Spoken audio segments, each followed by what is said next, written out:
Sakal Gunaarnavasya Vande Guru Sri Charanaravindan.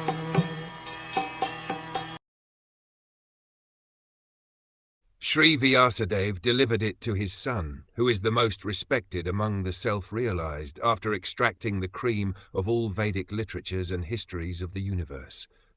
Men with a poor fund of knowledge only accept the history of the world from the time of Buddha, or since 600 BC. And prior to this period, all histories mentioned in the scriptures are calculated by them to be only imaginary stories.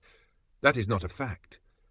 All the stories mentioned in the Purana and Mahabharata, etc., are actual histories, not only of this planet, but also of millions of other planets within the universe.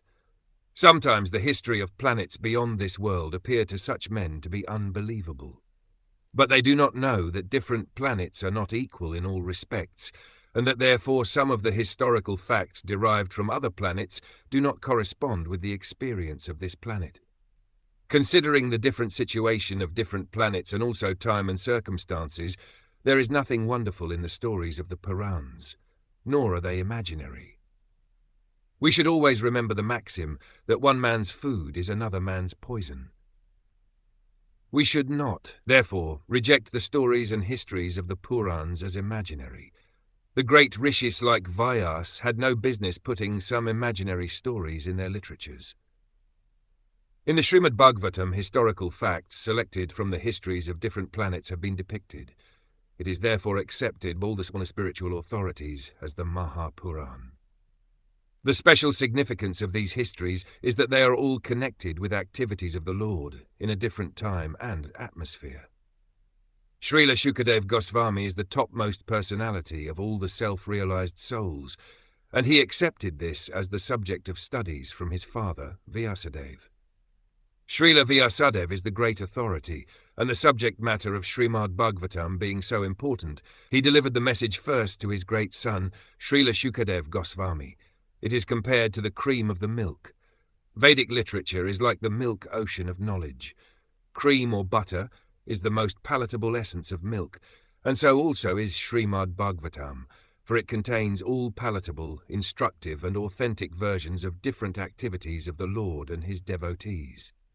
There is no gain, however, in accepting the message of Bhagavatam from the unbelievers, atheists and professional reciters who make a trade of Bhagavatam for the layman.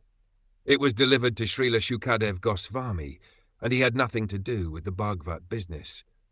He did not have to maintain family expenses by such trade. Srimad Bhagwatam should therefore be received from the representative of Shukdev, who must be in the renounced order of life, without family encumbrance.